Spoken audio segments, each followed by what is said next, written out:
lahat. Good morning. So ano po napag-usapan natin ng last Friday? It's all about courtship. Ano po natutunan natin sa courtship? Ano yung natutunan natin sa courtship?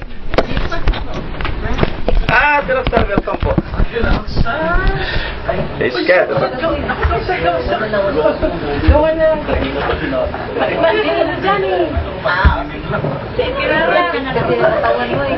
So yung courtship daw is about the activity that occur when people are developed. Especially pag na-develop yung romantic relationship, no? At yung napag-usapan din natin is about sa courtship is a couple's relationship which proceeds their engagement and marriage or establishment in a great relationship of a more enduring kind. Sabi nga natin, yung courtship daw talaga is naghihintay at nagpupursigi na gawing maayos yung pag-court, hindi yung surasura o kaya, dahil crush mo siya at gusto mo siyang i-court. Kasi ang pinag-aaral natin ngayon ay ang courtship dapat maging mature enough na kung saan kung tayo magko-court, we are really ready enough to face the responsibilities. At the same time, kailangan natin gawin yung first step na sa ating paniligaw. Kausapin mo natin yung mga parents bago yung ating niligawan. Yun po yung ating napakinggan at napag-aralan nung last time. At nakitain natin kung ano yung pinagmulan ng kung bakit ba tayo nagpapaligaw, kung bakit ba tayo manligaw, kung ano yung hudyok ba, kung bakit gusto mo nang manligaw. Diba? Kung minsan, infatuation, crush mo lang siya, at napag-usapan natin na dahil tumitibok-tibok yung puso mo, at na-develop ka dahil sa mga kung minsan sa friendship, kung minsan dahil nga sa sinasabi natin, guwapo siya, okay, maganda siya, magandang tindig, smarte, at palagi doon tayo nagkakaroon ng motivation na kung saan, siya na to.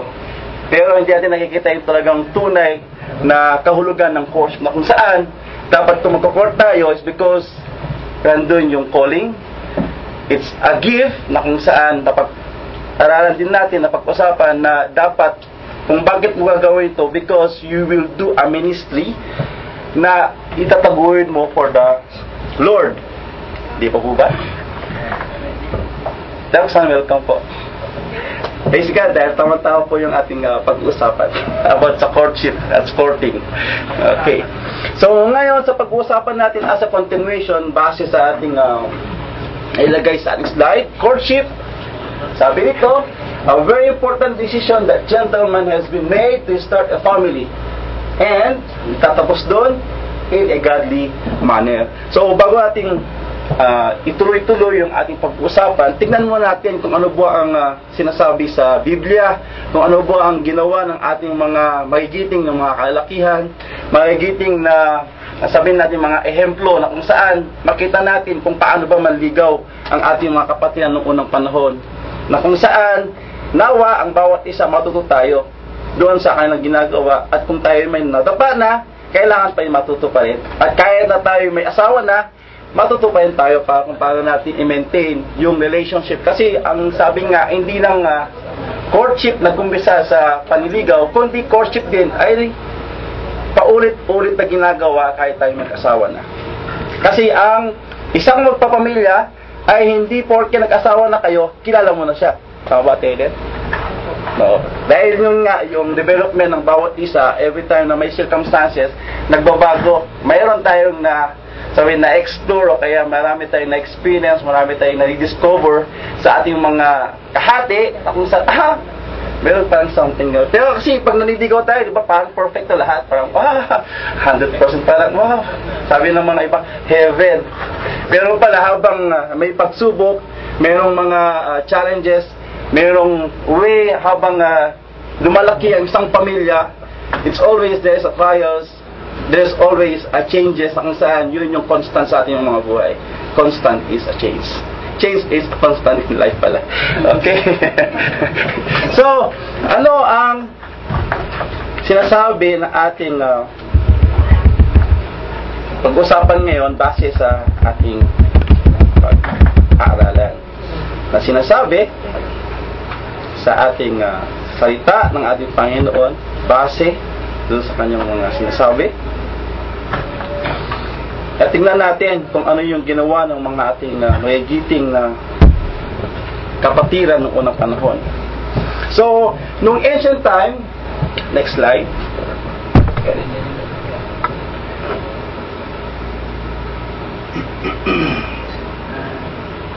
Malinaw ba? Okay.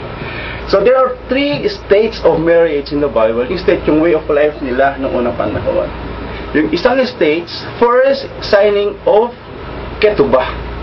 It is a contract creating the marriage bond. Second stage, the chuppah, the sexual consummation. The chuppah is also known as huppah. Yung ibang word naman is baldachin or yung spelling na is baldakin. Ang ikatatlong state ng marriage noong unang panahon, also the wedding feast.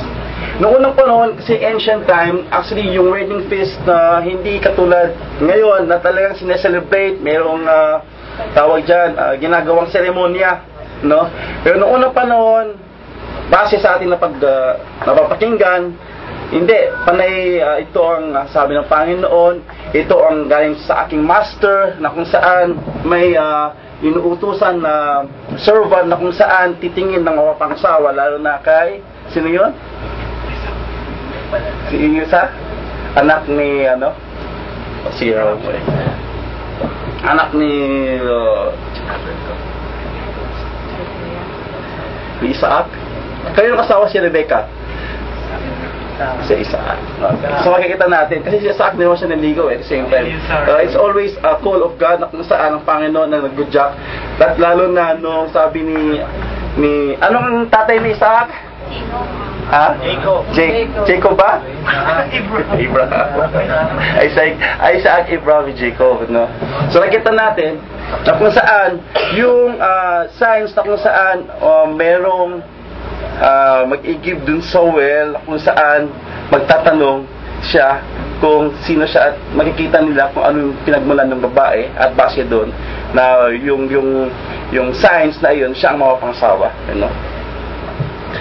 Okay, next slide. So pag-usapan natin ang first stage, the signing of ketubah, contract or creating the marriage bond. Ang sabi dito, it is the bride would choose her husband and her father would sign a legal contract with him called the ketubah. Once this is a sign, the couple is 100% married but not have sex yet.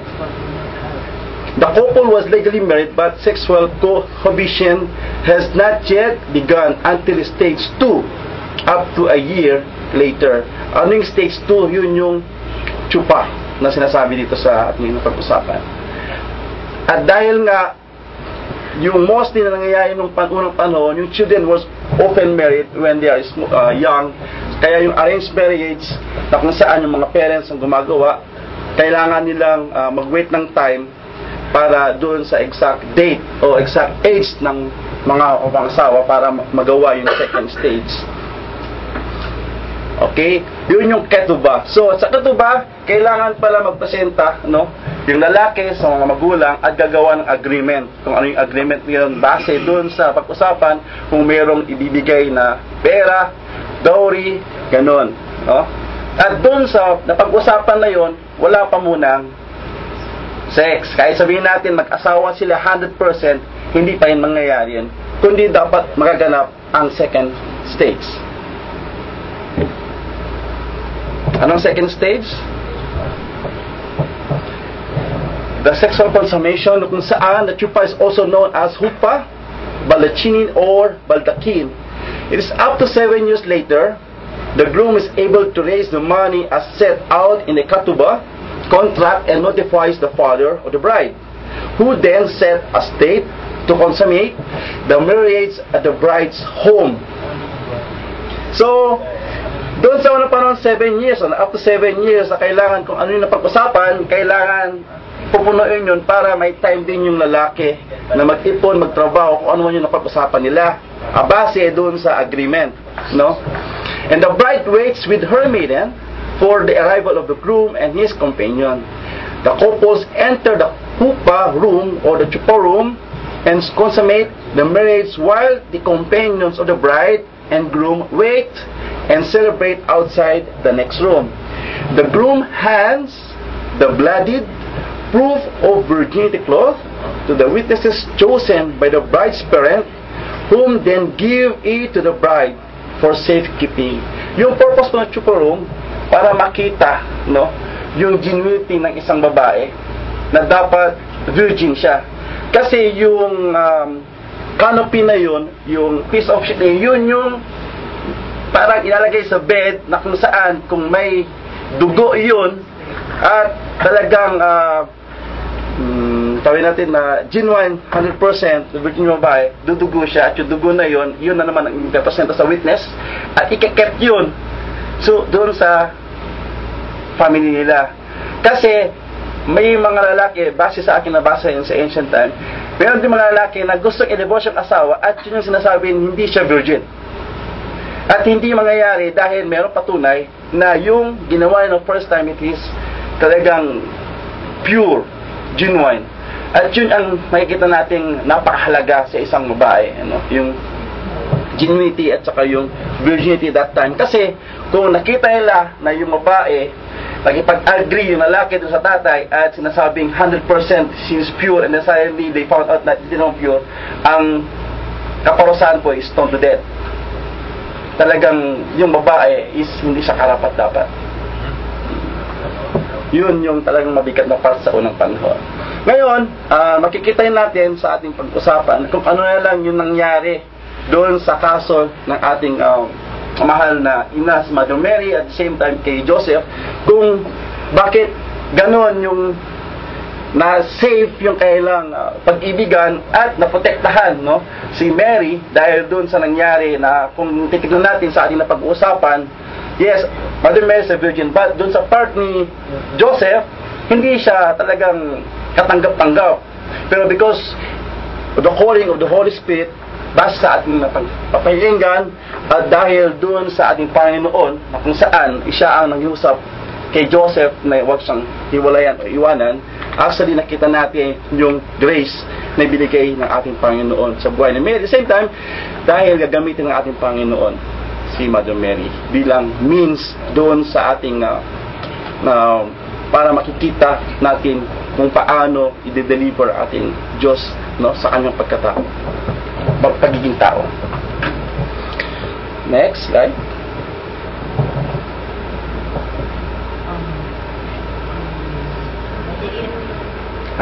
It's all. Yeah. It's stop. Dito makikita natin yung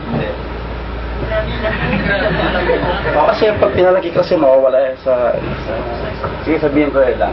The first column sabi sa contract stage dahil ito ay the 3 stages of Isaac marriage to Rebecca. At ito rin yung example na kung saan si Jacob marriage with Leah at 3 stages of Jacob marriage to Rachel, no? So nakita natin, pag meron ng Biblia, pwede yung basahin ang Genesis chapter 24 to 33. At makita natin ito sa first stage na kanilang contract. An offer of marriage is proposed. The offer is accepted and Rebecca is married by contract. The gifts, money, are given both to the bride and parents of the bride. And notice that Rebecca was asked if she consented to the marriage. Di ba nung pumunta nung servant ni Isaac sa bahay nila Laban na kung saan yun ang utos sa kanya, di ba? Ano yung pinabaon ni tatay ni Isaac sa kanyang servant? Sino nakakaalam? Di ba mga sheaves, mga kettles, lahat-lahat talagang pinabaonan na sobrang dami. Yung herbs niya, at the same time, hindi lang yun, may ginto pa siya at saka bracelet, no? At kung yun ang pupunta sa bahay mo, talagang desidido at makikita mo, wow, servant, as ang dami-daming kahit ng mga malamang ikaw na tatay, hindi ka na magdadalawang isip, pero it's a grace kung saan yun din kasi ang gusto ng ating Panginoon, no? At yun din ang utos sa atin. So, kung saan yung tatay ay yun dapat ang pagkukunan ng mga pangasawa ng kanyang anak doon sa kanilang family, no? So nakita natin sa first stage, yun ang ginawa, at base doon mayroong contract at tinanong si Rebecca para doon sa act na yun kung gusto mo pangasawa si Isaac, at nag-agree naman si Rebecca. Consummation stage 2 in Genesis 54 54 to 57. Nung nakita ni Rebecca si Isaac sa tent, di ba? Nakita natin bumaba si Rebecca, tinakpan niya yung kanyang mukha, at ang nabasa natin, they went to the tent na kung saan si Sarah's tent ay nandun. Doon sila pagkatapos doon, they get married. At sabi naman doon, mahal na mahal ni Isaac si Rebecca. Okay? Base doon sa atin mababasa doon sa text. So sa celebration stage doon, actually wala tayong nakita, pero definitely mayroong ginawang celebration. Yun nga lang hindi na nasabi. Sabi dito, Jacob contract to work for 7, no mention of wedding feast, but one like this happened. Doon sa buhay naman ni Jacob, marriage to Leah, sabi dito sa Genesis chapter 29, 15-20, Jacob contract to work for 7 in advance before he gets the girl. Di ba yun ang sinabi? Yun ang ginawa niya. Sabi ni Jacob na kung saan 7 years siyang pagtatrabahuan para makuha niya si Rachel. Pero ang ginawa ni Laban, si Leah ang ibinigay.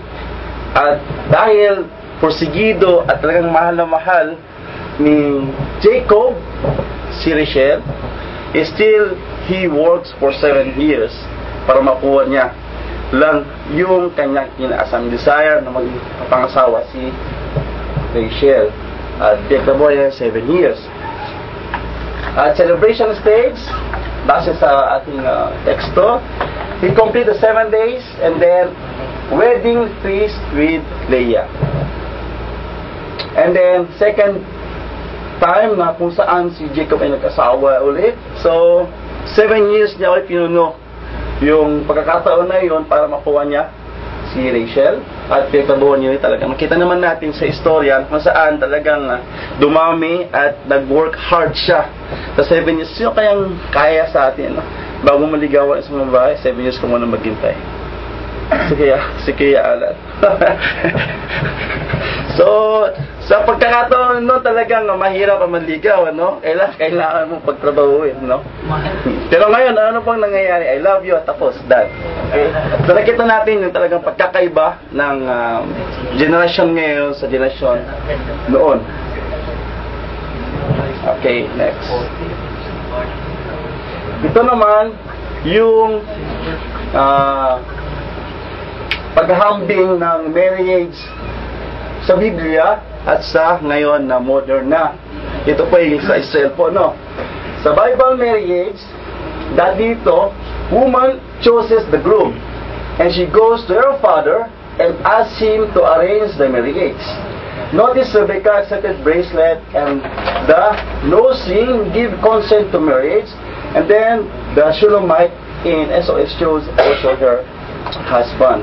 So nakita natin ito, talagang malaki ang isang responsibilidad na bilang isang tatay na kung saan, kung paano mo lang i-endorso yung inyong anak sa mga pangasawa niya, di ba? At responsibilidad din, makikita natin, ano ba ang responsibilidad ng isang anak din sa mga magulang, at the same time, sa family itself, kung ano bang dapat gawin mo para sa courtship na sinasabi. Tapos, ang contract sa stage 1, groom or agent of the groom sign a contract with the father of the bride. No? So, nandun yung agreement. After that, weeks or years later, when the groom has met the condition of the contract, the father of the bride consent to consummation. So, pwede na sila. No? Kung talagang ma-approve ng isang lalaki, no? Yung kanyang abilidad, base dun sa napag-agreean, at naibigay niya naman lahat-lahat dun sa tatay at tiwala ng tatay na alam mo na siyempre yung tatay, kailangan natin makuha yung puso ng tatay. Pero sa pagkataon na ito, yun nang nawawala. Pero at least nakikita natin yung pagkakaiba ang buhay noon sa buhay ngayon. And then, days a week, ang celebration nun, days or weeks. Pero sa modern, sabi rito, no marriage unless the woman says yes. Ako po ba? No? Kasi yung marriage naman talaga nagbumasok ng babae, yung kasagutan eh. Mahal ba ako? Yes. Okay, tapos. And then, accept the ring. Okay? Weeks or years later, the groom prepares to the bride. Kaya tama, no? Tama. Amen. Tapos yung contract, the bride and groom sign the marriage license at the wedding ceremony. Pero noon, hindi. Hindi muna kayo, wala muna seremonya. Ano? Kailangan mong isahin ng kontrata, tapos ipakita mo na talagang deserving ka sa iyong ginawa. At pag nakita na talagang you are ready and prepared, saka ka palang makakuha na wedding ceremony. At the same time, yung sinasabi na hupa. Hupa. Consummation happened in the honeymoon suite of the hotel after the reception. So marriage, siyempre sa marriage, sa ceremonial, after noon, kaagaran na. Kasi mag-honeymoon siya, alangan naman, hihintay pa isang araw, no? So, ang ginagawa, pagkatapos nun, tapos na. So, pag titignan natin yung pagkakaiba, ang layo. And then reception after signing of marriage. And then, tapos kalas. So, ngayon, yun po ang history, no, ng ating napag-aaralan about dun sa courtship ng ating mga ninuno, na kung saan napakahalaga talaga yung way ng pagko-court at saka yung marriage sa sinasabi. Kasi yung marriage talaga, hindi siya basta-basta. It is a commitment kung saan yun yung pinamis mo sa ating Panginoon na you should to live with your half, better half, kung saan mamatay man siya, mamatay ka man, hindi. Ang better half, kung saan you are living in sickness and in health, for poor, lahat, kung ano man ang sitwasyon nyo, nandun pa rin, hindi nag-break, dahil ang isang witness ay ang Panginoon. Okay ba tayo doon? Please, Kat. Any question, suggestion? Wala? Yeah, additional before times, bago yung mga modernong panahon ngayon, noon, ang courting period, kasali yung betrothal. Sa courting period po. Masawa po siya. Betrothal ang tawag nila doon. Kumbaga parang naninilbihan mo na yung lalaki sa pamilya ng mapapangasawa. Nasa sisipak ng kahoy, mag-iigib ng tubig. Tama sabi na Taloksan. Kaya Ate John, pag uwi mo, maganda-handa ka.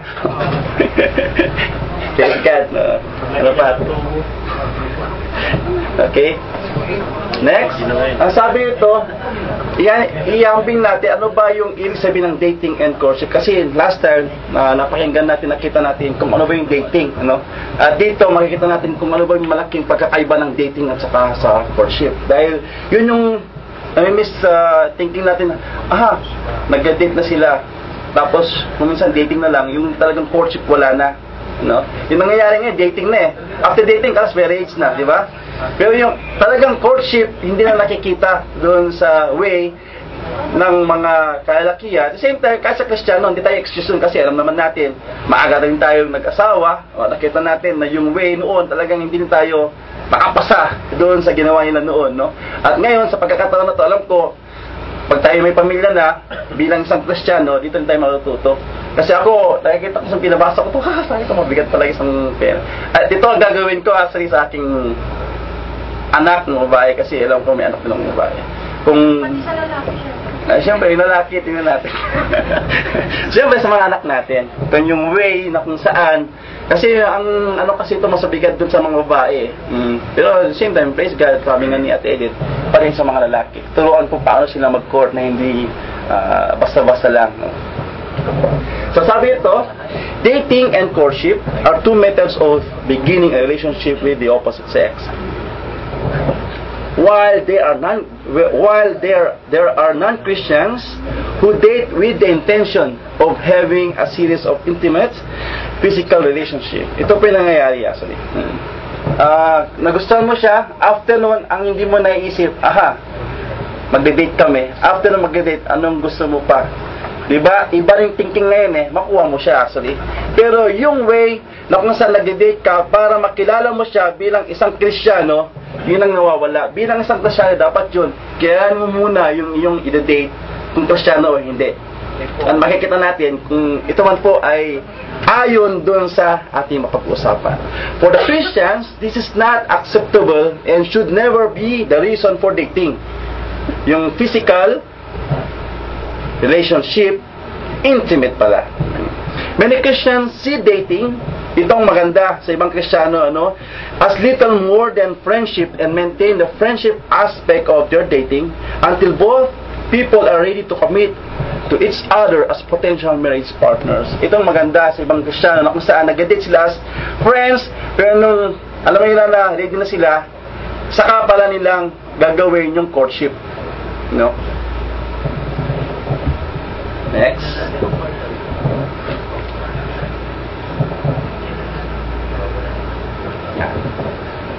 May sinasabi si Ninang Mel. Ninang Mel, ano pa sasabi mo, Ninang Mel?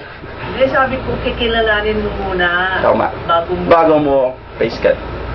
Ang courtship begin. So, dati dito, sabi ito, there are problems inherent with both styles. For daters, spending time along with a member of the opposite sex whom we find attractive can present also temptation that can be very hard to resist. Kasi ang tao talaga pag nag-date na, pag sila na lang, they can do anything. They can do everything what they want. Tama po ba yan, mga kapatid? So mga kalalakihan, yes, agree po ang lahat. Sorry po tayo mga mga hindi gumagawa. So the Christians dating couple must have the boundaries in place and be committed to not crossing them. Ano ba yung kinocross dito? Siyempre, yung pagka-genuine. If they find this hard to do, they must take steps to ensure that Christ will always be honored during their time together, and that sin is never given a chance to take hold of their relationship. Next, page down. Just as with the courting couple, the parents or the dating couple should be involved in the relationship, getting to know their child companions, and being a source of wise and discerning advice and guidance for both of them. So mga tatay, nanay, meron din tayong mga responsibilidad, na kailangan alamin din natin kung ano yung mga kinakasama ng ating mga anak, kung ano bang ginagawa nila. At the same time, siyempre, kung yung anak mo gustong-gusto mong nasa mabuti siyang kalagayan, siyempre wise ka, dapat pumili kung ano talaga para sa anak. Kasi ngayon nangyayari, kasi mahal kasi ng anak ko siya mahal, kasi concern ako sa anak ko mahal na siya, kaya wala akong magagawa. Meron pa tayong magagawa, mga kapatid, kasi tayong mga magulang, kung babasingan natin yung courtship noon, ang talagang isang nagdesisyon para sa ikabubuti ng inyong anak ay ang tatay at ang mga magulang. And first and foremost, dating is a time when a Christian finds out if his or her potential marriage partner is also believer in Christ. Yung dating po, dun pa lang magkakilala, hindi po dating pa lang naibigay mo na. Bilang isang Kristiyano, dating, kung talagang ikaw ay Kristiyano, kailangan mo yung boyfriend mo o yung magiging boyfriend mo kung talagang tunay siyang Kristiyano o hindi. Pero pag hindi, base sa ating napag-usapan, it's your choice. Pero ang sabi ng Panginoon should be Christian. Dahil sabi nito, the Bible warns us that believer and unbelievers should not marry each other, because those living in the light of Christ and those living in the darkness cannot live in harmony. Ang Panginoon po nagsasabi dito, hindi po ibang tao. Next, page down. Pero kung kina-challenge po ang ating Panginoon na kung saan, kung meron kong boyfriend ngayon na hindi manampalataya, ikaw na Kristiyano, kailangan mong evangelize. at kunin yung maging asawa mo sa kapunan ng ating Panginoon. Kasi talaga bilang isang Kristiyano, yun ang challenge mo. Kasi mabigat po itong napag-usapan ngayon na kailangan maging Kristiyano rin yung mga pangasawa mo. Paano kung ayaw? Ayaw! Ayun, sabi nga ni Ate Aileen last time, based on her experience, talagang based na rin sa will ng Panginoon, di ba, base sa kanya, hindi niya pinagpatuloy dahil dumating sa kay Bernard sa kanyang buhay. Sa iba kasi, guwapo sayang. Yun, no? O kaya, mayaman. Ano na yung aking, sigurado na yung aking kinabukasan. So, yun yung sinasabi na, pag it's your will, siyempre circumstances, yung tawag dyan, consequences ng inyong ginawa, kikerry mo yun. Pero sabi nga ng ating Panginoon, kung ikaw yung sumunod sa akin, joy ang ibibigay ko sa iyo, hindi hindi sufferings. So, kasi ang Panginoon sabi nga ni Eric, at the same time sa ating pag ito ang gray, pag ito ang line, black and white lang. Walang gray. Kristiyano ka dito. Pag uwi ko, hindi na ako Kristiyano, wala nakakita sa akin. So, actually, yung bata ng ating Panginoon, alam niya kung anong desire ng puso ng bawat isa. Kasi, sino ka para mapagtaguan mo ang ating Panginoon? Sabi nga, sa ilalim man ng tubig o dagat, kahit saan ka mapunta, nandun ang pasensya ng ating Panginoon. So, you cannot mock God. At sabi rin dito sa 2 Corinthians chapter 6 verse 14 to 15, do not be yoked together with unbelievers, for what do righteousness and wickedness have in common? Or what fellowship can light have with the darkness? What harmony is there between Christ and Belial? Alam naman natin kung sino si Belial. Or what does a believer have in common with an unbeliever? As stated before, during this time, there should be a real or no physical contact about dun sa courtship, as this is something that should wait until the marriage. So sabi nito, kahit yung peti-peti, wala, kissing-kissing, wala bilang isang Kristiyano. So dapat nandun yung respeto dun sa babae. Kasi ngayon kasi kahit Kristiyano na, boyfriend, sorry. Alam niyo na po yun. So, 1 Corinthians, sinasabi dito, chapter 6, verse 18 to 20, binabasa ko lang po free from sexual immorality, all other sins a person commits are outside the body, but whoever sins sexually sins against their own body. Do you know that your bodies are temple of the Holy Spirit, who is in you, whom you have received from God? You are not your own. You were bought at a price. Therefore, honor God with your bodies.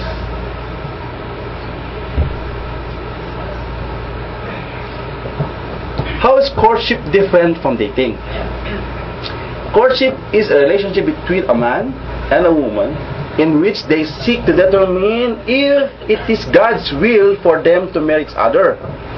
Under the protection, guidance, and blessing of parents or mentors, the couple concentrates on developing a deep friendship that could lead to marriage as they discern their readiness for marriage and God's timing for their marriage. So nakita natin mabigat, kailangan maghintay. At kung sakaling magko-court ka, ano ba yung motibo mo dun sa iyong pagko-court? Dahil yun nga, napag-usapan because of your pleasure, your lust, selfish desire, or dahil it's a time na kailangan mo nang bumuo ng pamilya, na kung yung pamilya na to ay maglilingkod sa ating Panginoon, at kung talagang nandun na yung preparedness mong manligaw. Kasi ngayon, nanligaw ka dahil gusto mo, pero hindi ka pa prepared. Katapos nun, wala, bagsak. Pero kung handang-handa ka na, nasasabi mo sa iyo, yes, kaya ko na, may trabaho na ako, kompleto na ako. So, yun na, yung mismong pagkakataon na kaya ko nang itindigan na kung saan prosigin na magkaroon ng isang pamilya. So, Proverbs chapter 3 verse 5 to 7, trust in the Lord with all your heart and lean not on your understanding. In all your ways submit to Him, and He will make your path straight. Do not be wise in your own eyes. Fear the Lord and depart from evil. Any question po? Suggestion?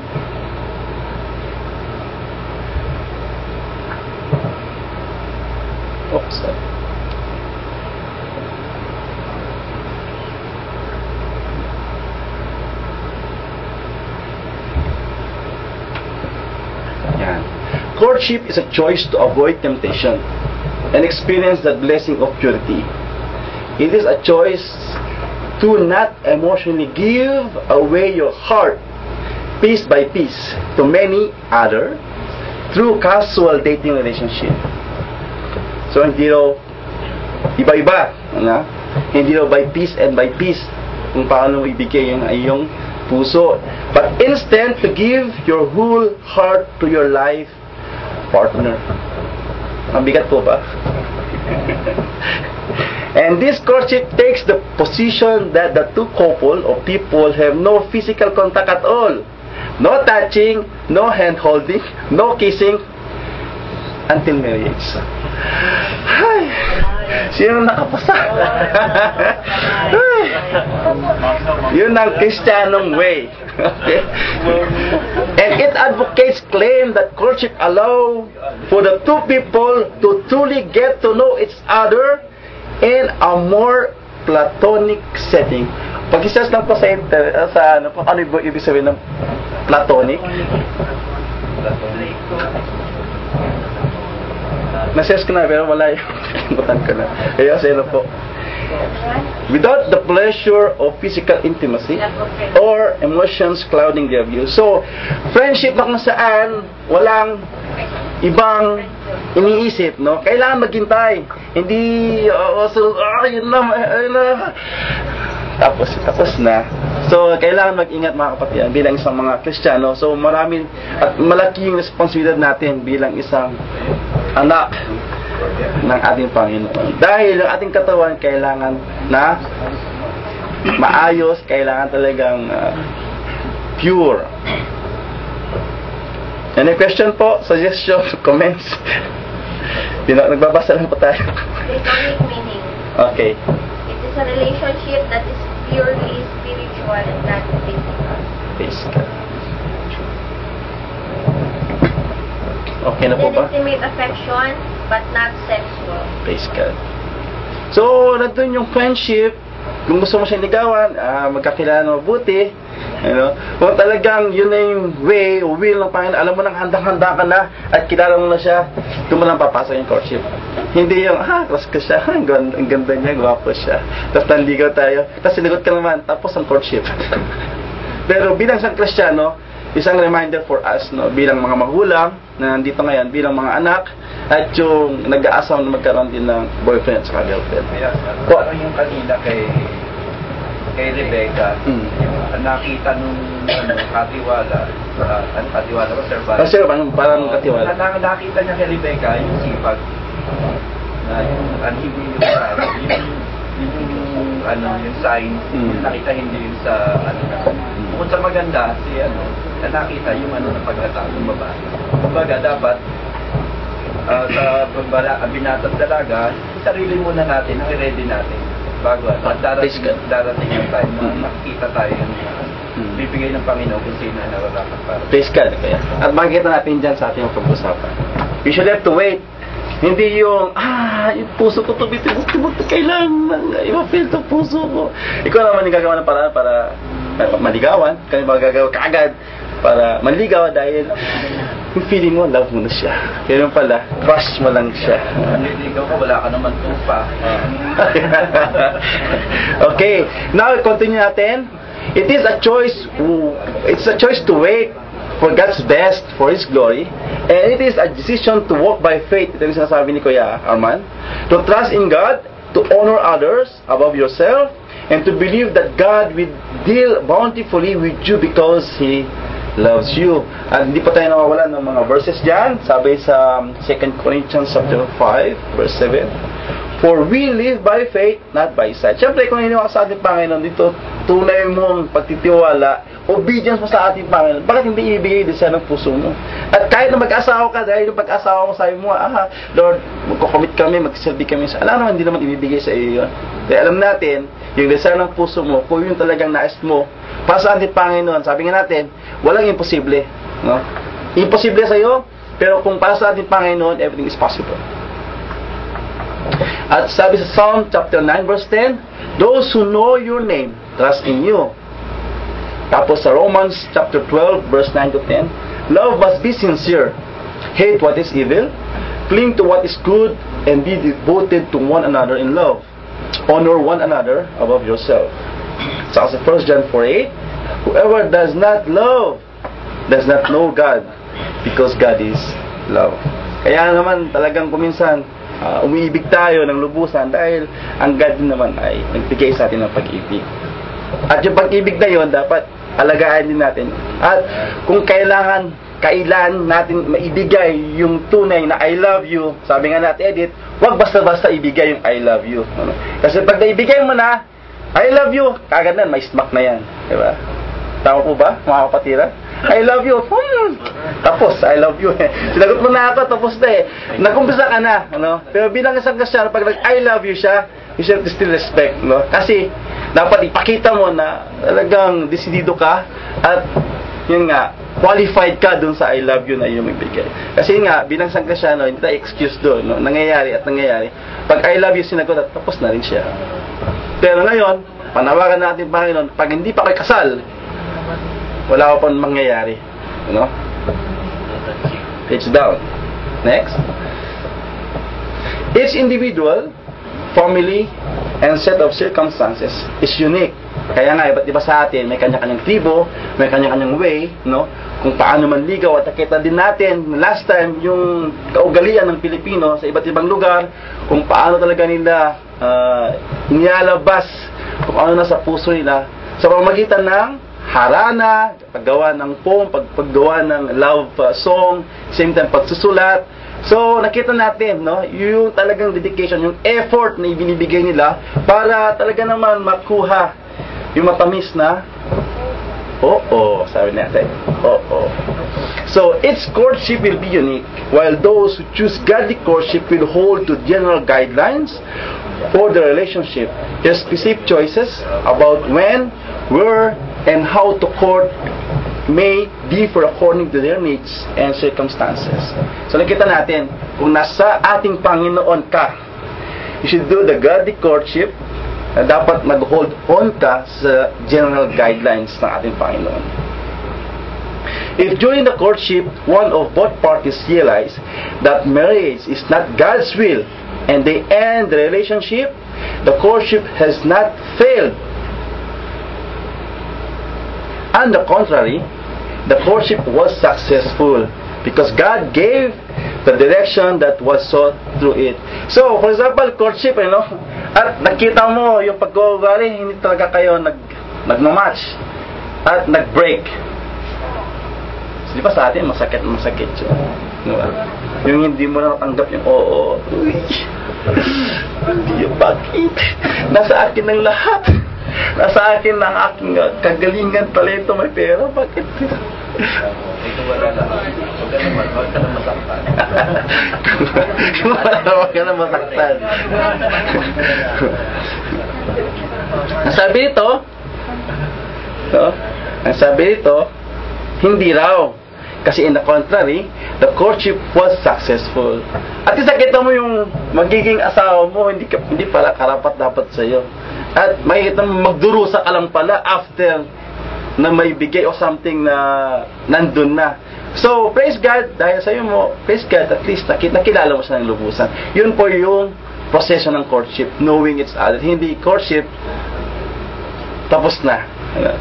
Inuulkin tapos na kasi alam niyo po yun kung ano yung sinasabi ko. Kasi kung minsan, kahit mga Kristiyano, hindi natin naisip, most specific pag tayo na lang, basta alam niyo na po yun. Kung kayo lang, kung minsan hindi mo nakikita yung Panginoon sa harapan mo hindi mo nakikita. Kasi sabi nga, dapat iwasan mag-isa. O kayo lang, single, standard dating. Na kung saan, kayo lang. Kasi prone, kahit Kristiyano po, prone po kayo sa temptation. Hindi po mawawala po yun. Yun po ang nababanggit po dito. Praise down.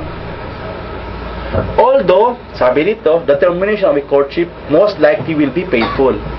Damage your heart and hurt, nasaktan, which can lead to bitterness.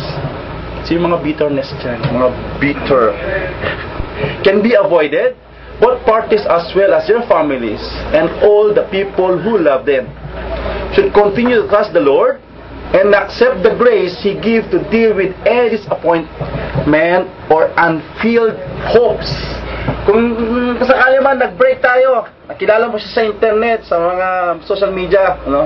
Kaya ang ganda-ganda niya, sabihin natin gwapo-gwapo niya, mabuti siya. At pagpunta mo doon, nakita mo,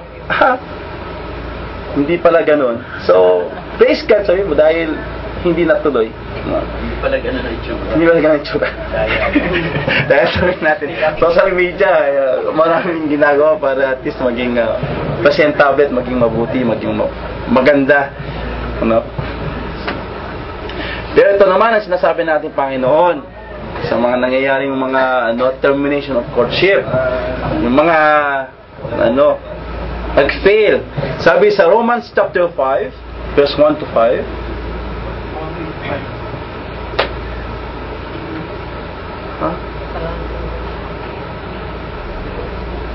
nakarami na. Sorry. Ayan, sorry po. Masyado lang ako malikot. Okay, sabi na, therefore, being justified by faith, we have peace with God through our Lord Jesus Christ, by whom also we have access by faith into this grace wherein we stand and rejoice in hope of the glory of God. And not only so, but we glory in tribulations also, knowing that tribulations work at patience, and patience experience, and experience to hope. And hope make not ashamed, but because of love of God is shed abroad in our hearts by the Holy Spirit which give us or given to us. So kung sakali man nandun yung pagkabalisa, yung bitterness mo dahil hindi nag-work out, we still praise the Lord kasi ang Panginoon alam niya kung ano talaga ang para sa iyo. At lahat ng nangyayari mayroong purpose at kadahilanan. Kung bakit hindi successful, there's something wrong. Kung saan, kung Kristiyano ka, dahil ka sa ating Panginoon, God always give you the better half, or beloved half. Kaya just wait lang po mga kapatid sa mga wala pa. At kung tayo man ay nag-aapura, check your motive. At kung sakaling talaga hindi mo na ma-hold yung temper mo, ask God, okay, makipag-counsel ka sa mga matanda na kung ano bang dapat. Kasi kung ang mga naniligaw at nagpapaligaw hindi sumusunod sa mga napag-usapan, yung sabi nga, in consequences, it's yours, no? Sabi nga ng Panginoon, kung gusto talaga yung talagang joy ang mananasan, we should to follow Him. Kasi lahat naman ng command ng ating Panginoon, it's all for us, eh. For our good, not for our harm. Tama po ba mga kapatid? Punong-puno na po tayo. Napupunan na po tayo. Sa akin, kahit sino naman siguro na nakikita natin yung bigat, yung responsibilidad ng bilang isang Kristiyano.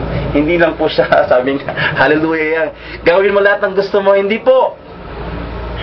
Always, sabi nga, pag gagawin mo to, ito pa yung nakakapag-glory sa ating Panginoon. Lahat ng, sabi nga, sa mga mensahe, ano man ang desisyon mo, ano man gagawin mo sa katawan mo, ano man ang gagawin mo, sa lahat-lahat, no? To see na yung gagawin mo ay ito ba ay para sa Panginoon or for the glory of Him. Kasi pag hindi, yun nga, pag nag-fail ka, yun nga, masakit. No? Dahil, in the first place, ginawa mo yun, hindi naman para sa ating Panginoon, para sa iyo. So, the purpose of the relationship, sabay, malapit na tayo. Mga siguro, sige pa. Purpose of the relationship, the main difference between dating and courtship involves the goal to be reached by spending time with a potential marriage partner. Man and woman who choose to date often have no commitment to consider marrying the other person. Yung mga kapatiran daw, o yung mga couples na nag-date, palagi, no? Hindi na talagang naipapakita ko na ba hindi sa lalo na yung maturity na kung saan yung commitment nila, no, sa marriage, malamang hindi siya ganun. Kasi maturity and readiness of marriage are not consideration in the decision to date. Kasi pag nag-date ka, hindi yung decision para kasi sa atin, malo ba ako? Diba yung lagi natin tanong mga lalaki, malo ba ako? Oo. Sige, sigurado ka? Sige nga, kung mahal mo ako. Patunayan. Kasi nangyayari po yun. Kahit sabihin natin Kristiyano, hindi, nangyayari po yun. Kasi yun yung gates kasi natin, yun kasi yung ugalian natin, nakalakhan natin. Pero sa pagkakataon natin, narinig natin ito, kasi yung way po natin dapat hindi na po noon, hindi na po katulad ng ways ng mundo. Kasi sabi nga, we do not conform any longer in pattern of this world. But we should have to renew our mind. Sa tulong din naman din ng ating Panginoon Kristo. In contrast, courtship is undertaken only when both parties are prepared to make a commitment to marriage. Both parties po, hindi lang po one party. Ulitin ko po. In contrast, courtship is undertaken only when both parties are prepared to make a commitment to marriage. Dating tries to answer the question, how can I find the one who will make me happy? Courtship strives to answer the question, how can I honor God and discern His direction regarding my life partner? Ang layo, no? Next. Accountability to authority. Ito na yung atin, mga anak. Dahil meron din tayong mga magulang, ano ba ang ating responsibilities bilang mga anak? Respeto sa kailan nagpalaki sa atin, na kung titignan mo, bata ka, ayaw kanyang padapuan ng lamok, inalagaan ka niya. Ngayon, dumating kasi stage na, kaya mo tumingin sa sarili mo. Ano sila ngayon? Rugs? Ano sila ngayon? Walang kwenta. Ano sila ngayon? Wala. Supporters. Pero dito, in dating relationship, there's a little, if any, accountability for the couple and no interaction with the family members. The dating couple is merely attracted to one another in some way and often pursues an exclusive relationship that is independent of others' influence or counsel. Ito pa nangyayari kung talaga ayaw mo na, kung minsan hindi mo iniisip yung mga magulang mo. Yung dating kasi talagang kung minsan hindi ka na nagpapakansel, wala na. Sabi nga nung una, di ba? Mahal na mahal mo siya, nabulag ka na sa kanya kahit anong flows niya. Kung minsan hindi mo na pinapakinggan yung mga magulang. Kung minsan, sabi ng magulang, huwag kang lalabas, nandun ka na naman. Sabi ng magulang mo, dito ka, may gagawin tayo, ganyan-ganyan. Pero mamaya, wala ka na naman. Na-experience po natin to, mga yes. Asli, opo. Kasi kahit sino man po, inamin kapatid ko, lahat tayo siguro sa iba, praise God, hindi na ginawa. Pero part of adolescence, kasi yung curiosity, minsan barkada-barkada, pero at least, sa pagkakataon na to, kasya tayo. Alam natin kung anong tama at saka mali. At sa mga pag-aaral na to, alam ko, mayroon tayong konting natutunan lang. Kahit sabihin natin, hindi natin nakuha lahat, alam ko, mayroon na conviction na kung saan, ano ba talagang kailangan gawin bilang isang Kristiyano na turingan, kung paano yung tunay na panliligaw, yung way ng panliligaw, at kailan ka ba manligaw, at kailan ka naman magpaligaw. At the same time, kung yung manliligaw sa iyo is approved by God or gusto mo lang. So, mabigat actually yung, sabi nga pa ulit-ulit, yung responsibilidad natin bilang isang mga Kristiyano. Since the boundaries of the relationship are self-determined, the couple may easily succumb to temptation and fail to consider their responsibility to honor each other in purity and in genuine love. Ito kasi nangyayari talaga. Kahit sabihin natin Kristiyano ka, pag nag-isa, kayo na lang, hindi mo sabihin, Kristiyano ko, malakas to sa self-control. Yes, malakas ang self-control, pero yung boyfriend mo, malakas ang self-control niya. Mga lalaki, tayo, malakas ang self-control natin. Marupok. Inaamin pa natin yan. Kaya sa anggulo, marupok. Pero praise God, dahil pag Kristiyano ka na, alam mo na yung conviction. Gagawin ko ba? Hindi. Pero pag unbeliever, sabihin mo unbeliever, meron siyang control. Pues, sa atin na lang, mga Kristiyano, nahirapan na tayo mag-control. Sila pa kaya? Tama, mali? Tama, okay. Sorry, binabasa na pa natin. Page down. A couple participating in courtship seeks the accountability of their parents or other mentors. Sino ba yung mga mentors natin sa simbahan? Sino ba yung nakakalam kung ano bang dapat o mali? Okay? As they establish guidelines for the relationship, they can more easily recognize that God also holds them responsible to honor one another. Receiving God's grace and support of others strengthen them to maintain their commitment to purity.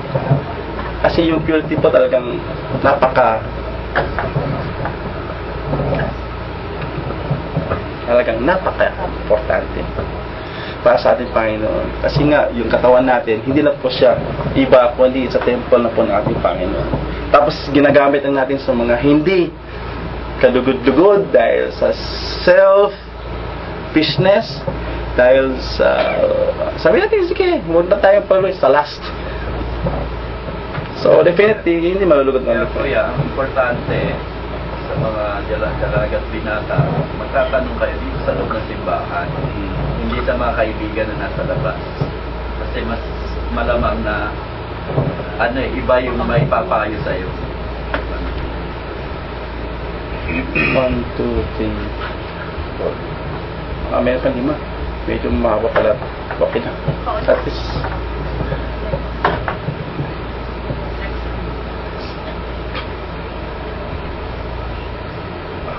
Okay.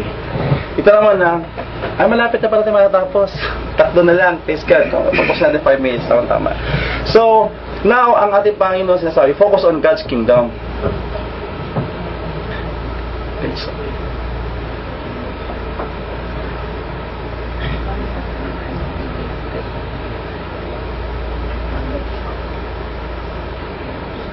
Astig ulit yung ibahan. Ha? Bagay, pwede. Saan tayo minto? Exposure temptation. Mas maganda daw na yung nagsisik ka ng advice sa mga brethren kasi sa nagsisik ka ng advice sa labas. Kasi mas malamang may papayo nila sa'yo. Tama. Ito na yung sinasabi ko pala kanina. Exposure temptation. In a dating relationship, self-gratification is normally the basis of a relationship. Instead of focusing on God's pleasure, the couple is often looking for personal pleasure. Its oblivious of self-centeredness can lead only to dissatisfaction, promoting an attitude of lust, taking what I want, rather than the scriptural attitude of love, giving unselfishly to others. Ito pa rin sinasabi ko kanina. Consequently, dating opens the door to many temptation. If defrauding, stirring up desire that cannot be righteously satisfied occur, the couple can foolishly and tragically give away both emotional and physical affection that should have been reserved for a life partner. Thus, in a dating relationship, frequently intimacy precedes commitment. Yeah. Next. Lapit na. A courting couple can evade numerous temptations by the choice to be held accountable to God-given authority. The danger of defrauding can be avoided more successfully, and an honest, open friendship can be nurtured and protected. Thus, in a courtship, commitment precedes intimacy. Ito yung sasabi natin, no? Na kailangan friends muna. Wala pang munang touching, kissing, wala muna, friends muna. Kahit nagko-court, friendship muna. No? Courting is a friendship. Talagang ganoon. Tapos pag nandun na yung mature na kayo, so why not? After courtship, pumunta ka na sa tatay ng kung wala siya rito, bakit? Hindi mo siya i-text. No? Praise God, dahil si Kuya Aris pumunta na sa sa family nila Ate Irene, no? So, nakita natin, bago ka mag-proceed dun sa inyong desire, maging married, so kailangan kunin mo yung ng ating tatay o nanay. Pasayan natin. So, focus on God's kingdom. Since you're one of the most important decisions we will make, no? It is a decision of marriage. We should make every effort to know and do God's will in this area. A dating relationship is usually based only on what the dating couple presently knows about each other. In contrast, a biblical courtship is based on what God knows about each partner and on His plans for their future. Dahil sabi nga sa Matthew 6, yan, 33, Jesus gave this instruction with a promise. Ang sabi ng Panginoon, seek ye first the kingdom of God and His righteousness, and all these things shall be given unto you. Kasama po yun ang marriage.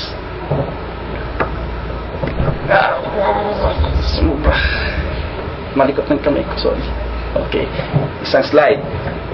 When a person makes a growing relationship with the Lord Jesus Christ, the foundation of all decision, as he or she seeks God's kingdom, God will provide all that is needed, including the marriage partner prepared by God just for that person. Ang sinasabi niya sa Proverbs 18:22, he who finds a wife finds what is good and receives a favor from the Lord. And in Proverbs chapter 19 verse 4, houses and wealth are inherited from parents, but a prudent wife, hindi lang po wife, husband din is from the Lord. So, any questions, suggestions, gusto i-raise kung ano dapat? Sige po, open po ang floor. Eh, Jose, para papatawag. Kaya ano pang gusto mong masabi ko? Hindi, may phrase kasi na meron po mga babae. Collect and collect. Sa babae. Sa babae. Hindi lang din sa mga babae. Sa mga lalaki din. Praise God, no? Kung yung collect and collect mo, it is a godly manner, praise God, wala problema doon. Pero pag collect, dating, ibibigay mo ng lahat, it's another thing. Kasi sa panahon natin ngayon, sabi nga natin, pag nag-date ka, yung dinadate mo, alangan sabihin sa'yo, oops, meron tayong border, dito lang tayo. Yung boyfriend mo siya, oops, kung natin gagawin ito, imposible hindi nyo magagawa yung hindi dapat gawin. Sa panahon natin ngayon, imposible po yun. Kristiyano man o hindi. At sa pagkakataon na to, since nalaman natin ito, always beware. Kasi nga, doon sa mga unang pag-aaral natin, meron tayong right pag-select mo. Bakit hindi? No. Pero nagse-select ka, pero hindi naman, selective. Pero yung select mo is iba naman yung pero hindi ka magko-collect. Hindi ka magko-collect. Kasi iba yung collect sa select, no? Kaya, magkaiba yun. Kasi pag nagko-collect ka, nagbibigay ka na rin ng giving. Meron na maibigay kasi nag-collect ka. Ibig sabihin, meron ako nakuha. Ano nakuha mo? Ikaw na nakakalam doon. Pero pag select, just, wala pang attachment doon. Kasi select ka pa lang. Sa babae kasi, hindi mo mapipigilan na may maraming manliligaw. Praise God. Hindi pwede collect yun na lahat. Ano mo lang, magsiselect ka sa kanila dahil doon mo makikita pag sa courtship, doon mo makikita kung ano sila. Praise God. Kaya nga kung yung way ng dating, kung sakali man na tayo mga Kristiyano, kasi dating, alam natin, yes, mag-date ka, pero alam mo yung boundary, dating to know Him, kung talagang siya Kristiyano, hindi. Kasi yung way kasi ng dating ng worldly dating, inuman tayo dyan, di pala tayo rito, party.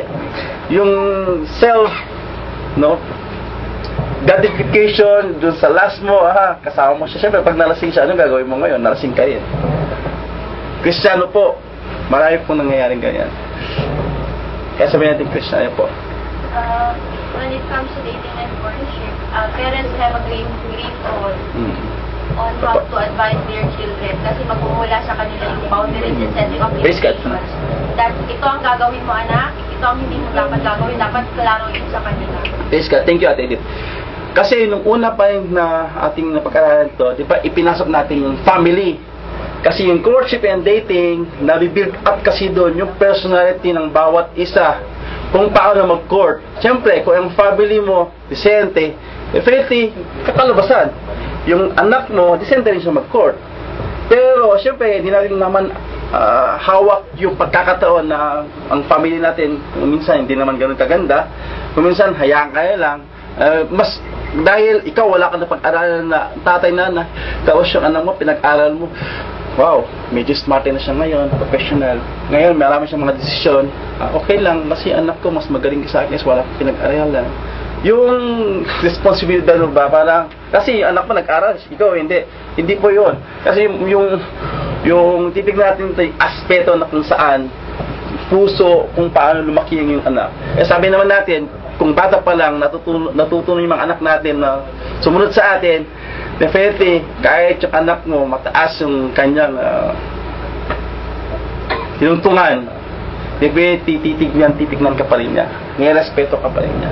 Pero kung yung anak mo, hindi mo talaga nagawa ng paraan para sa bata pa lang, kaya nga sabi natin, we should to train yung bata, no? The way, para hindi niya makakalimutan. At din ang nabanggit ng nauna pang slide. So, always, ang family po ang pinagmumulan ng lahat.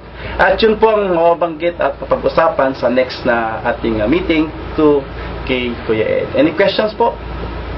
Suggestions? Meron pa tayong 2 minutes.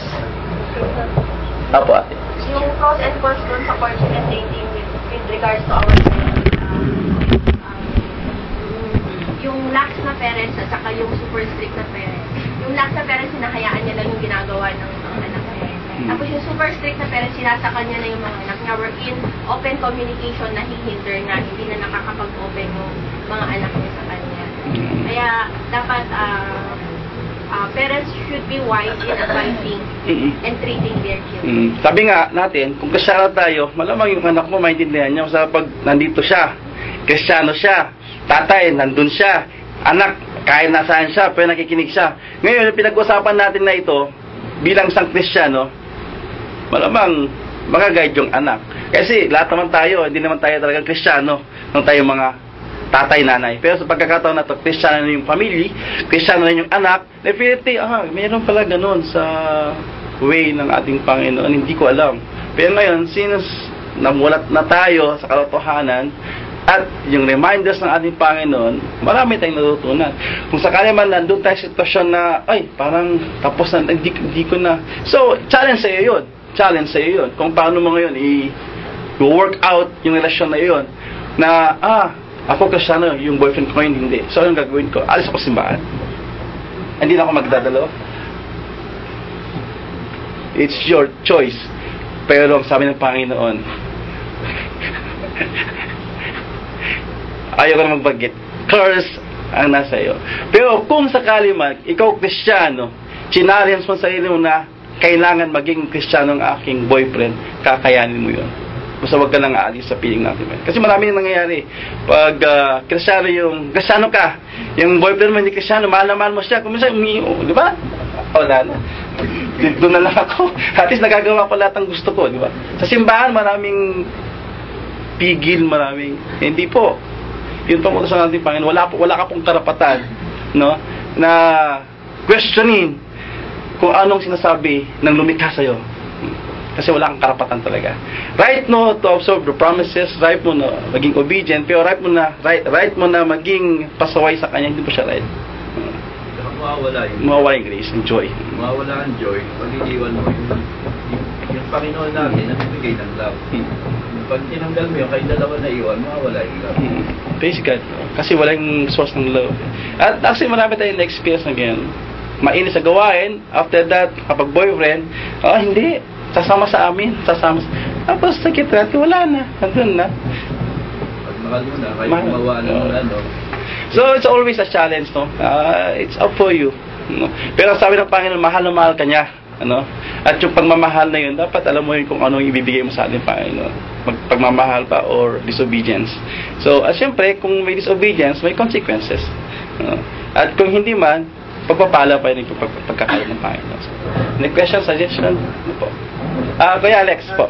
Ano ko lang po kaya, meron po bang story sa Bible na yung babae ay may anak na tapos nakapangasawa po ng... Yan si Joel, no? Yung prostitute na nga yung asawa niya. At kaya si Joel pa yun, no? Yung asawa niya, naging prostitute pa rin. At parang pinapaano sa kanya yung hirap. Yung kailangan po yung babae, may anak na siya tapos nakapangasawa pa ng ibang lalaki. Parang maraming ganyan sa tao. Maraming ganyan eksena sa Biblia. Yung pinag-usapan po natin, applicable po ba yung sa mga may anak na? Yung guideline, syempre. Yung guideline. Applicable pa rin. Kung sakali may anak na, alam mo nang, nagkamali ka na sa una, Siya malamang Kristyano ka na ngayon. So ano ngayon ang wisdom na dapat matanggap mo? Ano ngayon yung katuruan ngayon na dapat mo i-work out sa sarili mo?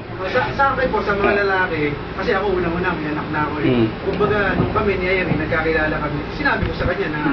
Honesty, Kumbaga, para sa akin po sa side po ng babae, parang medyo pagka yung lalaki, medyo iba yung way. Yung pananaw, parang mahirap sa pagdating sa babae. Para sa akin po yun. Yeah, pwede ko Check kaya. Sa babae kasi, pagka ganyan meron ka na, yun nga, babalik tayo sa dati, pagandahin mo muna ang iyong kalooban. Lalabas at lalabas yan. At pagkakaloob ng Panginoon, kung sino talaga darating para sa iyo. Bibigay at ibibigay yan, hindi pwedeng hindi. Baga, maging ano ka muna. Kasi kadalasan mo, yun nga, pinapaganda yung panlabas, kaya minsan yun lang ang nakikita na magano. Baguhin mo yung kalooban mo, pagandahin mo yung kalooban mo, at lalabas ang ganda sa'yo, makikita sa'yo ng ano. Makakakita at makakita mo talaga para sa'yo. Fish ka. Saka yun nga, yung kung wala ka ng mga responsibility, usapan, Kuya Alex, may anak ka, at yung dati mo, is wala namang agreement, o kaya bumubuklod dun sa, kasi wala namang question dun kuya, kasi single ka pa rin eh. Yun nga, may circumstances na nangyari yun, at ngayon Kristiyano ka na, alam mo na. Siyempre, kung mayroon ka natin Irene, wala na dapat mga extra pa. Wala na yung, kasi mahirap kasing sabihin sa sitwasyon mo, dahil hindi natin na-experience, kasi iba yung experience nila sa experience natin. Siyempre, base sa atin napapakinggan, kung sakali may anak ka na, at yung babae, wala namang connection, walang agreement, walang marriage, anak mo siya. Pero dapat wala ng communication, wala something. Kung mag-usap na kayo, para dun sa bata. Pero doon sa emotional or something attachment, intimacy, wala rin kasi meron ka na natin. Kung sakali man, na kayo na mangyayari, maging honest. Honest. Sabi nga ni Kuya Alex, honest naman siya kay Irene. At dahil sa pag-ibig niya kay Kuya Alex, tinanggap niya pa rin ng buo po si Kuya Alex kung paano kaya may anak siya. Pero siyempre, kung gano'n man si Kuya Alex, dapat isutsuplihan niya rin yung tunay na pag-ibig ni Ate Irene kasi tinanggap ka ng buong buo Kuya. Opo. Si Ate Irene. Just an additional doon sa counterpart naman ng mga babae naman ng mga anak na. Ayun, sige po. So, it must not be a reason for them to be a wrecker also. Basically. Kung may anak ka na, naanakan ka pagkadalaga, syempre ang pipiliin mo maging asawa, huwag na yung may asawa. Huwag na yung may pananagutan na. Kumbaga tumingin ka ng akma, kung yun yung God's will. Hindi naman yung will yung makipagniig ka sa may asawa din eh. Ang will niya, yung makakita ka ng lalaki na Kristiyano na walang pananagutan sa buhay. Basically. Ang ano ko dyan, kung pareho namang libre, yung nga lang nagkaroon ng anak sa pagkadalaga sa pagkabinata, kung talagang nagmamahala naman sila, tanggap nila yun, for me, walang problema ron. Kasi magkakaroon ng discrimination eh. Kasi kawawa naman yung kasi una. Hindi naman kagustuhan yung nangyari po. Kagustuhan nilang nagkaanak sila. Nag-sex sila eh. Gusto nila yun, di ba? Pumili sila ng something na mali. Ngayon, later in life, naging Kristiyano or nahimasmasan. Ngayon, inaayos nila yung buhay nila. Bearing the child, kasama yung bata kasi nandiyan yung bata eh. At walang kasalanan yung bata syempre. Ngayon, kung ikaw ay lalaking may anak, libre ka naman, at mahal ka naman ng babae, may anak man siya or wala, for it, walang problema ron. Kasi ang pinag-uusapan kasi din yung love eh. Hindi naman yung may anak ba o wala. Hindi naman yun eh. Kung talagang mahal yung isa't isa, matatanggap mo lahat eh. Sabi nga natin, hindi naman tinitignan yung nakaraan eh. Opo. Ang Lord nga, yung nakaraan, burado na eh. Yung future ang tinitignan, di ba? Kaya sabi nga, ang love daw, true love will accept you as you are. Ngayon kung sasabihin kong, okay, maraming salamat, tinanggap mo ang aking pag-ibig. No? Tapos nga, natuklasan, let's say, mayroon ka palang anak or what, kasi for some reason, hindi mo agad nasabi. Tapos inayaman ka niya, and that's not really love. No, that's not love, that's something else. How come? Paano yung dating prostitute, pero walang anak, tatanggapin mo siya? I mean, for me, may anak or wala, kung talagang nagmamahalan kayo, napakataas na klase ng pagmamahal kung totoo. Ang sinabi nga sa Biblia, love covers a multitude of sin. Hindi na tinitignan ng pagmamahal yung kamalian eh. Especially kung nakaraan na siya.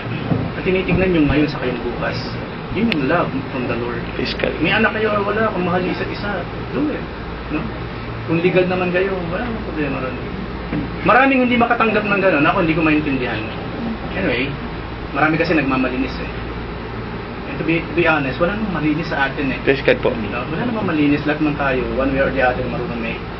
Anyway, kung yun ang personal preference ng isang tao, kung yun ang standard niya, so be it. But then again, you know, kung love ang pag-uusapan natin, love has no bound.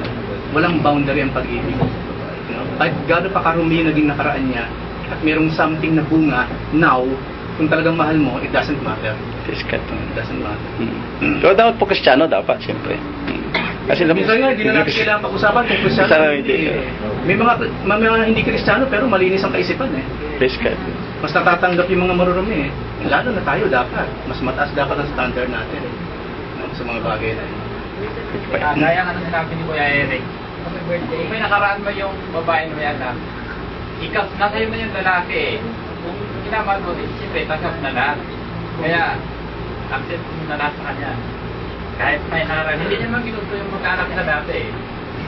Ginawa niya. Actually, iba kasi yung ginawa sa ginusto. Kasi pag ginawa mo yung pagkakasalang pag-sex, ginawa mo yun. Pero yung pagkakaanak, kuminsan hindi mo maisip eh. Yun ang way niya, kuya. Yung ginusto magkaanak. Yes, nagawa mo yung sex. Natin. Marami kasi hindi nakakaalam ang reason kung bakit niloob ng Panginoon na merong sex between man and woman. To reproduce. That's why. Kasi iba kasi, sex lang. Sex lang talaga. Tinanggal yung disenyo ng Panginoon na magkaroon ng baby. Pero that's, yun lang ano eh. Yung disenyo. Kaya talagang meron. Kayo, may anak. Kalalabasan nun. Pag nakalusot, yun lang. Sige. There's a difference between yung previous mo at saka yung present mo. Kasi present mo na, Kristiyano ka na. So you know what is right for you na. So kung inulit mo pa rin yung pagkakasala mo na yun, nung nakaraan, sa panahon ngayon, nakakilala ka na sa Panginoon, that's another story. Consequence na. At mabigat ang parusa ng Panginoon doon. Iba yung gumagawa ka ng kasalanan habang nasa dilim ka pa. Pero kung sinasabi mong nasiliwanag ka na, gumagawa ka pa rin ng the same na ginagawa mo na nasa dilim ka, ginagawa mo yan sa liwanag, kitang-kita ng lahat. Ng mga anghel, ng Diyos, at ng mga anak ng Diyos, mas matinding parusa Tsaka, ibibigay sa mga ganyan. At sinasabi nga, parang palagi yung ipinapako ng ating Panginoon sa Kalbaryo, na kung saan pinatawad ka na niya, pero dahil sa pagkakasala mo, parang paulit-ulit pa rin nakikita ang Panginoon nagsasakripisyo para sa iyo. Pero yun ang dinais ng Panginoon. Kaya sabi mo kuya, sa pag-aaral na ito, nalilingin mo natin, dapat may conviction. Ngayon kung wala, check your Christian. Check your faith. Check your sarili mo. Kasi kung sakali man nag-aapura ka pa rin at naman ng Panginoon, maghintay ka lang, wait ka lang. Basta nasa kingdom ka ng Panginoon, ginagawa para sa Kanya, desire mo na magkaroon dahil sa paglilingkod sa Kanya. Sabi nga, para sa Panginoon, wala pong imposible. Yun nga lang, kung minsan talagang self-desire mo lang siya eh. Hindi na ayon o naka-align sa ating Panginoon. Kaya gumagawa ka ng sarili mong way. Yung kaninang sinasabing prophet, so Hosea yun. No? Kasi lagi nagtataksil ang Israel sa Panginoon. Spiritually prostitute ang Israel. Meron nag-iisang Diyos pero sumasamba sila sa ibang Diyos. That is spiritual prostitution. Ang ginawa ngayon ng Lord para maramdaman ni Hosea, para fully maramdaman yung nararamdaman ng Diyos kapag nagtataksil ang Israel, sabi niya, mag-asawa ka ng prostitute. Ganang-ganang ginawa ni Propeta Hosea, nag-asawa siya ng prostitute. At napakahirap siyempre. Una, prostitute nga, asawahin mo, magpapakasal kayo. Anyway, ginawa niya utos ng Panginoon eh. At doon nakita ni Hosea kung ano ang nararamdaman ng Panginoon each time yung kanyang asawa nagpapagamit sa iba. Yun ang nararamdaman ng Diyos kapag ang Israel laging sumasamba sa mga Diyos. It's the same thing. And I believe sa atin, no, makindatan nga lang yung asawa mo, o kung makindat yung asawa mo ng iba, sakit na ng kalooban mo eh. Yung pa kaya magpagamit sa iba. Okay, mabigat yung sexual immorality kasi, it's the same thing as idolatry. And God hates it so much. God hates sexual immorality. Marami lang mga tao kasi nasanay. They don't know yung klase ng parusang ibabagsak isang araw ng Diyos sa kanila. And they really cannot fake it. Alam ng Diyos kung talaga nagbago sila o hindi. There's no faking with God. Kung ano yung tinanim nila, yung naanihin nila, just wait for it. No? It will come. Salamat kay Eric. Anything? So, okay na? Mag-closing? Kaya? Sige po kuya. Tayo po tumayo para medyo manalangin. So ulit po, napasarap sa discussion. Panginoon, salamat po ng maraming malit sa pag-aaral na ito, Panginoon. At salamat sa iyong pong paggabay, Panginoon, sa iyong pong pag-usapan na kung saan, Lord, talagang bilang isang Kristiyano, Panginoon, hindi lang pong hallelujah. At alam po namin ang bigat, Lord, ng responsibilidad po namin bilang niyo pong mga anak. Lord, patawarin niyo nga po kami kung nag-fail po kami sa mga gusto niyo pong mangyari sa amin. At dahil nga po, Panginoon, sa katigasan po ng aming mga ulo. Sa pagkakataon na ito, Lord, nakita po namin to remind us again kung ano po ang dapat nasa puso po namin, kung kayo po ay manligaw at kung kayo po ay magpapaligaw, Lord. At alam po namin, Panginoon, sa aming mga puso, Lord,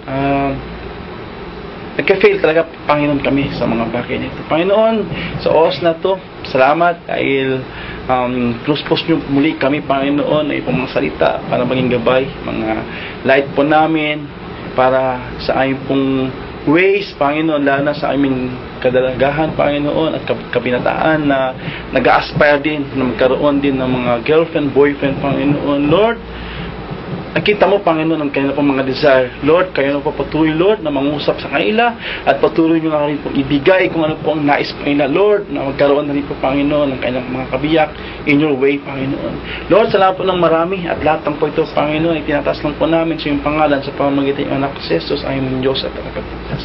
Amen.